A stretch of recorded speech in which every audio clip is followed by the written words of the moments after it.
그러면 요 강화학습에 사용되는 요 에이전트는 도대체 어떻게 학습을 시킬 수 있을까요? 여기서 문제는 아까도 말씀을 드렸지만 경우의 수가 너무 방대해서 주어진 입력에 대해서 필요한 출력, 우리가 타겟으로 생각하는 그 출력을 우리도 모른다는 거예요. 네. 다 입력을 해서 가르쳐 줄 수가 없다는 거예요. 자, 그러면 이것을 어떻게 할 것인가?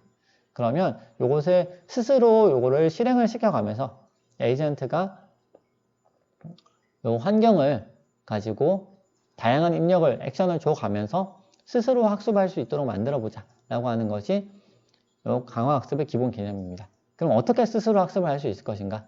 네, 보상함수라는 것을 사용을 합니다. 일단 에이전트는 이 게임의 목표를 알아야 됩니다. 무엇을 할 것인가? 어떻게 하면 점수를 획득할 것인가? 혹은 어떻게 해야 성공하는 것인가? 하는 그런 기본적인 목표를 알아야 됩니다. 가끔 가다가 어떤 책에 보면 강화함수는 목표를 모르는 상태에서 학습을 합니다 라고 이렇게 해놓은 곳이 있어요. 그런데 목표를 아예 모르는 건 아니에요. 세세한 방법을 모를 뿐이에요. 기본적인 목표는 혹은 기본적으로 어떻게 해야 한다는 것은 알려주어야 합니다. 자, 그것이 뭐냐면 바로 보상함수다 라는 겁니다. 자, 그럼 보상함수란 무엇인가? 네, 설명을 해보겠습니다. 자, 우선은 시뮬레이션이 무엇인지 알아야 되는데요. 지금 현재의 이런 환경이 있고 에이전트가 있는데 이것을 이 상태에서 지금 에이전트가 주어진 환경에서 에이전트가 어떻게 액션을 취해야 되는지를 배워야 되잖아요. 그러면 이것을 내부적으로 시뮬레이션을 해봅니다. 이거를 그대로 쓰는 것이 아니고 여기 에이전트는 그대로 사용을 합니다. 하지만 이거를 현재 환경 자체는 변화시키는 것이 아니고 이 환경을 별도로 복사를 해서 시뮬레이션 한번 해봅니다. 자, 여기서 어떻게 할 것인가? 자, 현재의 에이전트를 넣고요. 주어진 환경을 에이전트의 입력으로 줍니다. 그러면 이 에이전트는 자, 지금 학습이 안 됐잖아요. 원래 오른쪽으로 가야 되는데 학습이 제대로 안 됐기 때문에 왼쪽으로 가면서 점프를 해라 라고 답을 줬어요. 똑똑하지 않은 거죠. 스마트하지 않은 에이전트입니다. 아직은. 그래서 얘는 왼쪽 위로 점프를 했습니다. 그리고 이번에 다시 줬더니 지금 여기 있는 에이전트는 변화하지 않았죠. 똑같은 에이전트죠. 에이전트에게 이번에 환경이 이렇게 바뀌었어 라고 줬습니다. 그랬더니 이번에는 오른쪽으로 가 라고 얘기를 했습니다. 오른쪽으로 갔어요. 그리고 또 물어봅니다. 어떻게 할까? 물어보니까 자, 보고 얘는 점프해 라고 얘기를 했습니다. 점프했습니다. 자, 그러고 또 모르겠어요. 그래서 또 줬어요. 어떻게 할까? 그랬더니 이번에는 오른쪽으로 가 라고 얘기를 했습니다. 오른쪽으로 갔어요. 자, 이렇게 4번을 수행을 했습니다. 보상을 얼마를 줘야 될까요? 이 에이전트에게. 어떤 사람이 어떤 여러분 친구가 게임을 처음 해보는 거예요. 처음 게임을 했어요. 막 이제 게임을 처음 해보기 때문에 너무 안 똑똑해요. 그래서 막 자기 마음대로 했어요. 했더니 뭐 이렇게 아무리 열심히 해도 이제 요걸 못 먹은 거예요. 네. 물론 뭘 해야 된다라고 제대로 가르쳐 주진 않았죠. 아직까지. 그러니까 뭐 당연한 거라고 할 수 있겠습니다. 그래서 어쨌든 여기까지 왔습니다. 그럼 보상은 이제 요거 동전 먹어야 되는데 동전을 못 먹었어. 그러니까 보상 점수를 0점을 줍니다. 그럴 수 있겠죠. 자, 0점을 주면 야, 너 빵점 이렇게 얘기를 해주는 거죠. 자, 그러면 그 상태에서 이제 학습을 시켜야 되는데 어떻게 학습을 시켜야 되느냐? 여러분 친구를 어떻게 가르쳐 줘야 될까요? 네, 이제는 가르쳐 줘야 되는 거죠. 이제는 말할 수 있다. 자, 뭘 해야 되느냐? 자, 이제 동전을 먹어야 돼. 동전을 못 먹으면 빵점이야 라고 얘기를 해주는 거죠. 동전을 먹으면 동전 먹은 개수만큼 너는 점수를 얻을 수 있어 라고 얘기를 해줄 수 있습니다.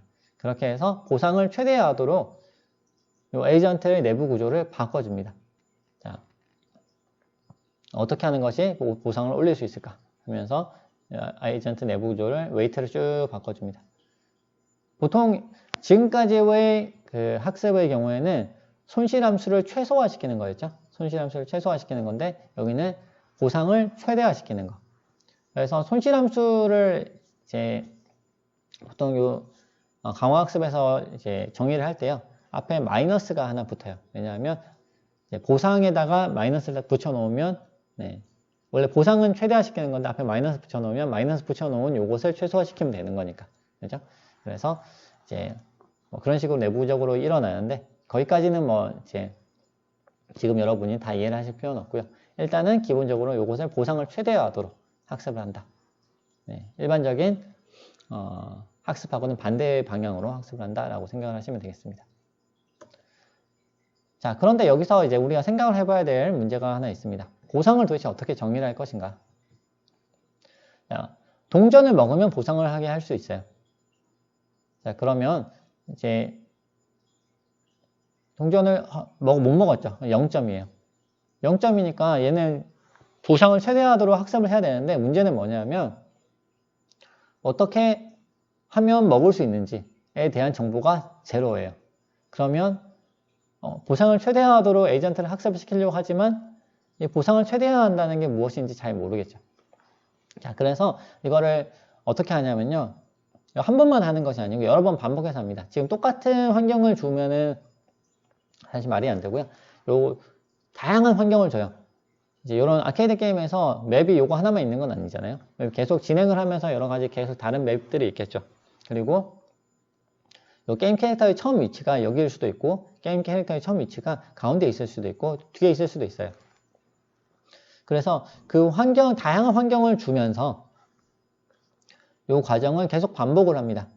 반복을 하면 똑같은 에이전트에 대해서요. 반복을 하면 한 1000번 정도 반복을 하면 그 중에서 우연찮게 적어도 아무리 이렇게 이상한 에이전트라고 하더라도 두세 번 정도는 이렇게 동전을 먹을 수 있겠죠. 아, 이거는 이렇게 하면 되는 거구나 라고 생각을 할 수 있는 거죠. 그러면 점수가 1000번 중에 2번을 먹었으니까 1000분의 2 0.002 맞나요? 0.002 네, 이렇게 얘기를 할 수 있겠습니다. 자, 그런 방법이 하나 있고요. 또 다른 방법은 뭐냐면 동전과의 거리에 따라서 보상을 할 수가 있습니다. 이게 뭐냐면 우리가 동전 지금 마리오가 자꾸 마리오라고 그러네요. 마리오가 아닌데 이 게임 캐릭터가 이 위치에 있는데 이 상태에서 점수가 몇 점을 주면 될까? 굉장히 동전하고 거리가 멀잖아요. 그러니까 얘는 0.1점만 줘야겠다. 여기서 오른쪽으로 갔어요. 그러면 이 오른쪽으로 갔으니까 점수를 0.2점을 줘야겠다. 가까워졌잖아요. 점프를 했어요. 점프를 해보니까 얘는 별로 안 가까워요. 그대로 똑같아요. 얘는 0.2로 그대로 주면 되겠다. 조금 오른쪽으로 가면서 가까워졌어요. 이제는 가까워졌으니까 0.25로 주겠다. 동전하고 부딪히면 어떻게 될까요? 동전 부딪히면 1점을 주겠다. 이렇게 얘기를 할 수 있겠죠. 그런데 아직은 동전을 먹지 못했으니까 동전의 거리가 너무 머니까 이것을 점수가 아직 높진 않습니다. 그러면 이렇게 4번을 눌렀어요. 4번을 입력을 했는데 4번을 입력을 하는 동안 전체 점수는 얼마를 주면 될까? 요거를 다 합산을 해봅니다. 그래서 보상 점수를 0.75라고 우리가 얘기를 해볼 수가 있겠습니다. 그래서 이 주어진 에이전트는 0.75점짜리 보상을 받는 거죠. 그러면 이 0.75라는 보상을 하나 받았고요. 그 다음에 아까 말씀드린 대로 다시 게임 캐릭터의 초기 위치를 막 변경을 시켜가지고 한 1000번 정도 반복을 시킵니다. 그래서 얻어진 점수를 평균을 내립니다. 그러면 전체 이 에이전트의 현재 점수는 몇 점이다 라고 얘기를 해줄 수가 있겠죠. 그리고 주어진 그 시뮬레이션 결과들을 바탕으로 어떻게 하면 보상을 최대화시킬 수 있을지 판단을 해서 네트워크 내부를 학습을 시키게 됩니다. 자, 그런데 이제 그냥 지금 쭉 합산을 했잖아요. 그냥 합산을 하는 것만 해보니까 약간 아쉬워요. 어떤 부분이 아쉽냐면 계속 캐릭터가 여기서 왔다 갔다 하다가 지금은 4번밖에 보지 않았지만 한 100번 정도 이제 쭉 한 100번 정도 기다리도록 하는데 처음에 바로 제대로 움직여가지고 한 2번 만에 동전을 먹은 거 하고요. 그 다음에 쭉 여기서 왔다 갔다 하다가 한 10초쯤 있다가 이 동전을 겨우 먹은 거하고 보상이 똑같아서는 안 되겠죠. 그렇죠? 가능하면 빠른 시간에 이렇게 동전을 먹는 것이 중요하니까요. 자, 그래서 여기다가 시간의 감쇄를 곱합니다. 보상 시간에 따라서 시간이 지남에 따라서 보상이 감소하도록 해주는 거죠. 이거를 이제 디스카운트 팩터라고 하는데요. 디스카운트 팩터 할인 함수죠. 할인 요소인데 할인 요소를 0.8이라고 한번 줘보겠습니다. 그러면 처음에는 보상이 그대로 0.1로 주어지고요. 그 다음에는 0.2지만 여기다가 할인을 시켜버리면 0.16이 됩니다.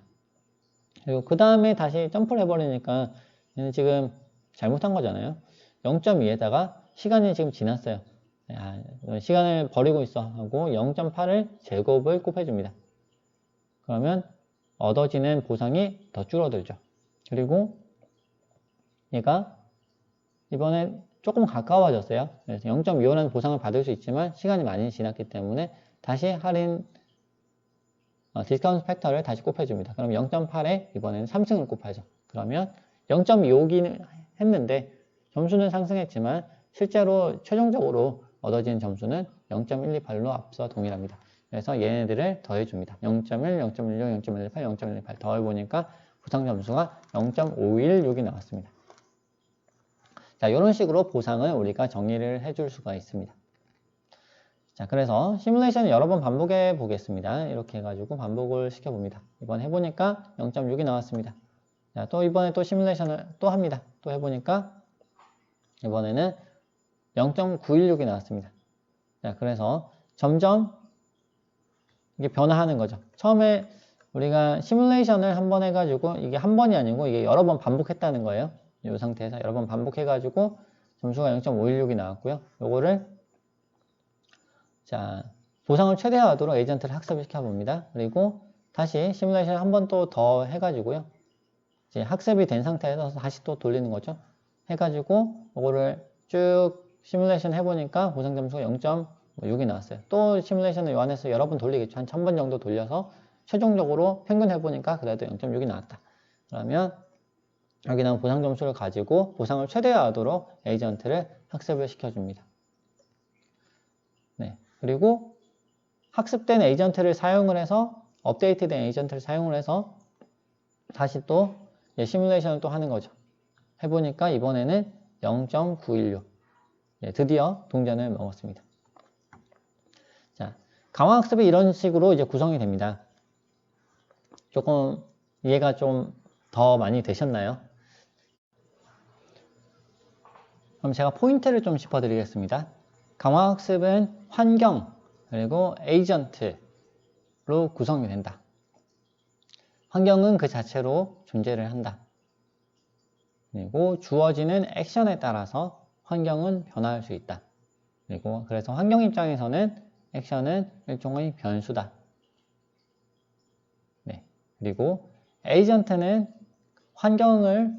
현재의 환경을 입력으로 받아서 그 환경 상태에서 어떻게 동작을 해야 될지, 어떤 입력을 주어야 할지, 어떤 액션을 주어야 할지 지시를 하는 존재다. 사람의 대체제는 거죠. 게임 플레이어의 대체제라고 생각하시면 되겠습니다. 에이전트의 내부는 다양하게 구성이 될 수 있지만 우리는 기본적으로 이 내부가 딥러닝식 네트워크로 이루어져 있다고 생각을 한다. 자, 여기까지 되면 기본적인 구성은 이해를 하신 거예요. 그리고 주어진 에이전트의 액션에 따라서 환경은 변화하고 에이전트는 변화한 환경을 다시 보고 다시 그 변화한 상황에서 어떤 액션을 취할지를 가르쳐 줘야 한다. 그러면 똑똑한 에이전트는 어떻게 만들 수 있을 것인가? 똑똑한 에이전트는 학습을 통해서 이루어진다. 학습을 시키려고 하는데 주어진 상황에 대해서 어떤 액션을 취해야 될지 정답을 직접 우리가 사람이 알려주기는 어렵다. 그렇기 때문에 이 정답을 스스로 알아내도록 하는 것이 바로 강화학습이다. 어떻게 스스로 알아낼 수 있을 것인가? 것은 시뮬레이션을 통해서 알아낼 수 있다. 그리고 시뮬레이션을 통해서 최종적으로 얻는 보상을 통해서 알 수 있다. 잘하면 보상을 받고 못하면 보상을 받지 못한다. 어떤 것이 잘하는 것인지는 사람이 알려줘야 된다. 네, 여기까지 이해가 되셨나요? 자, 그러면 여기서 보상을 어떻게 줄 것인가? 네. 보상을 받으면 이 에이전트는 보상을 최대화하도록 이렇게 학습을 하면 됩니다. 그래서 이제 이 시뮬레이션을 통해 가지고 보상을 받는데 이 보상을 점수를 만들기 위해서 지속적인 시뮬레이션이 필요하다. 반복적으로 여러 번 시뮬레이션을 해야 된다. 라고 말씀을 드렸고요. 그리고 그 여러 번의 시뮬레이션을 통해서 이제 보상 점수를 얻으면 그 보상 점수에 따라서 에이전트가 업데이트되고 그리고 한 번에 업데이트 되진 않아요. 그죠? 한 번에 업데이트 되진 않기 때문에 업데이트 된 에이전트를 사용을 해서 다시 이번에는 다시 시뮬레이션을 하고 그리고 또 그 상태에서 보상을 최대화하도록 또 에이전트를 학습을 시킵니다. 자, 이것을 계속 반복을 시킵니다. 그러면 어느 순간 어떨까요? 어느 순간 네, 얘는 이 에이전트는 주어진 어떤 환경이 주어지든지 제대로 학습할 수 있도록 제대로 동작을 지시할 수 있는 그런 에이전트가 되는 거죠. 자, 저희 좀 이해가 되시나요? 자, 여기서 여러분이 좀 헷갈리시면 안 되는 게 주어진 어떤 이미 환경 하나에 대해서 지금 학습하는 게 아니고요. 다양한 환경에 대해서 지금 학습을 하려고 하는 겁니다. 그래서 지금 요 캐릭터가 네, 지금 제가 이동이 안 되네요. 여기는 요 게임 캐릭터가 여기에 있는 경우도 이제 학습을 한번 하고 오른쪽에 있는 경우에도 또 학습을 하고 이걸 계속 반복을 하는 거예요. 중간에 계속 여러 가지로 계속 반복을 시켜줍니다. 그래서 그걸 통해 가지고 보상 점수를 얻고 그거를 또 최대화하도록 계속 에이전트를 학습을 시킵니다. 그래서 이 에이전트는 어떤 환경이 주어지든지 그 같은 게임 내부라면 어떤 환경이 주어지든지 그 주어진 환경에 대해서 올바른 액션을 낼 수 있는 그런 에이전트로 거듭나는 거죠. 네, 그래서 이제 이런 강화학습을 간단하게 표라고 할까요? 간단한 그림으로 이제 도식화를 하면요. 환경이 주어져요. 변화된 환경이 주어지고 거기에 따라서 에이전트는 행동을 지시하고 환경에 따라서 행동의 변화가 일어나고요. 다시 변화된 환경을 제시하고 그 다음에 행동을 또 지시하고 환경에 따라서 또 변화되고요. 이거 계속 반복이 됩니다. 반복이 되는데 요거를 실제 게임하는 그런 이제 테스트 단계가 아니고 학습 단계. 학습 단계에서는 어떻게 일어나느냐? 학습 단계는 이제 시뮬레이션을 여러분이 생각을 하시면 되는데요. 시뮬레이션 상태에서는 행동이 환경이 제시가 되고 그 다음에 제시된 환경에 대해서 이제 우리가 행동을 지시를 하고 그리고 그 환경에 따라서 보상이 주어져요. 보상이 주어지는데 현재의 보상 그리고 그 다음 행동 변화된 환경이 제시되고 행동을 또 지시하고 환경이 변화하고 계속 반복되면서 보상이 계속 들어옵니다. 그리고 이 계속해서 들어온 보상을 합산을 해가지고 최종적인 어떤 맨 처음에 그 액션에 대한 혹은 현재의 액션에 대한 건 아니죠. 현재의 그 에이전트에 대한 보상을 줍니다. 그래서 이제 방금 제가 이제 말씀드렸는데 요 어떤 보상이라고 하는 것이 액션 자체에 대한 보상이라고 하기보다는 이 네트워크, 에이전트에 대한 보상이라고 생각하시는 것이 조금 편해요. 그래서 에이전트 안에 파라미터가 여러 가지 있잖아요. 그 안에 여러 가지 파라미터들이 쭉 있는데 이 파라미터들이 어떤 식으로 한번 구성이 되고 이 상태에 대해서 지금 너는 잘했어. 좋은 상태야. 라고 보상을 주는 거죠. 네, 이렇게 좀 이해를 하셔도 좋을 것 같습니다. 순간순간에 대한 이제 보상은 다 있어요. 액션의 어떤 하나의 위치에 대한 보상 혹은 액션에 대한 보상은 주어지지만 최종적으로 그것을 합산을 해가지고 보상을 최대화하도록 에이전트를 학습을 시킨다라고 할 때는 이 현재의 이 에이전트 상태가 좋은지 나쁜지 요거를 이제 포괄적으로 판단이 된 그런 것에 대한 보상이다 라고 이해를 하시면 되겠습니다. 네. 그리고 이제 그래서 강화학습을 할 때 실제적으로 여러분이 이제 고민을 하셔야 되는 부분이 환경을 어떻게 정의할 것인가, 그리고 액션의 종류는 어떻게 할 것인가, 그렇죠? 어떤 액션이 가능할 것인가. 뭐 이렇게 아케이드 게임 같은 경우는 간단하겠죠. 버튼 몇 개 이렇게 돼 있을 거고요. 이제 컴퓨터 이제 시뮬레이션 게임, 뭐 리얼타임 게임의 경우에는 더 복잡할 수 있습니다. 어떤 유닛을 선택할 것이고 그 유닛에 어떤 명령을 내릴 것인가, 뭐 기타 등등이 있겠죠. 이런 다양한 액션을 정의를 해야 되겠고요. 그리고 에이전트의 내부 구조를 어떻게 정의할 것인가. 에이전트 내부 구조를 우리가 딥러닝을 한다 라고 얘기를 할 수 있겠지만 그 딥러닝 네트워크의 뭐 내부 구조는 어떻게 할 것인가. CNN하고 LSTM하고 뭐 완전 연결층하고 중간에 뭐 다양한 층들이 있잖아요. 그런 층들을 어떻게 정의할 것인가. 그리고 보상을 어떻게 정의할 것인가. 자, 보상 말씀을 드렸고, 보상의 정의 방법에 따라서 시뮬레이션을 안 쓸 수도 있습니다. 시뮬레이션을 뭐 보통 이제 시뮬레이션을 방금 쓰는 방법을 말씀드렸지만, 만약에 보상을 하나의 프레임만 보고 뭐 한두 개 정도의 프레임만 보고 그냥 바로 이제 보상을 정의를 할 수 있다면 뭐 계속해서 쭉 뭐 이렇게 안 봐도 될 수도 있겠죠. 네. 그리고 보상 정의 시에 감쇄, 그리고 디스카운트 팩터는 크기는 어떻게 할 것인가. 그러니까 디스카운트 팩터에 대해서 설명을 드렸고, 그 디스카운트 팩터를 뭐 크게 할 건지 작게 할 건지. 작게 하면은 어떻게 될까요? 네.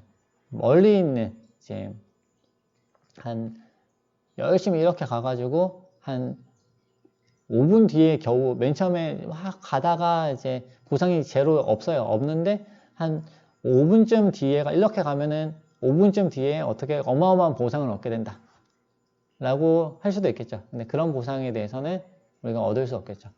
이제 디스카운트 팩터가 너무 크다면 5분쯤 뒤에 보상을 얻지만 너무 길기 때문에 그때 얻는 어마어마한 보상은 곱하기 0.000000001 하게 되면 보상이 너무 작아지는 거죠.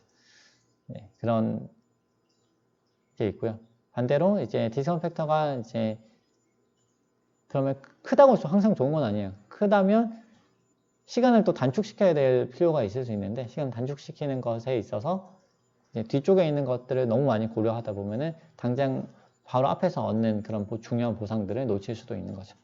네, 그래서 그거를 잘 고려를 해가지고 강화학습을 시켜야 되겠습니다. 사실 이제 이 강화학습을 제대로 처음부터 밑바닥부터 다 코딩을 하려면 굉장히 복잡합니다. 내부적으로 이해를 해야 될 부분도 많이 있고요. 코딩해야 될 양도 제법 됩니다. 그래서 지금 사실 이번 수업이 이런 딥러닝의 하나하나의 알고리즘에 대해서 완벽하게 이제 이해를 하고 안쪽에 있는 내부 구조까지 다 코딩을 하는 거를 목표로 하고 있지는 않아요. 그래서 이제 제가 그러면 강화학습을 이걸 어떻게 학습을 하는 것이 여러분에게 좋을 것인가 이렇게 좀 고민을 하다가 요거를 가져왔습니다. AWS에서 제공하는 딥레이서라고 하는 거예요. 이 딥레이서는 아마존 웹 서비스에서 제공하는 이제 그 툴인데요. 요거를 사용을 해서 어떻게 실습을 할 것인지 우리 잠깐 쉬었다가 계속해서 진행을 하도록 하겠습니다.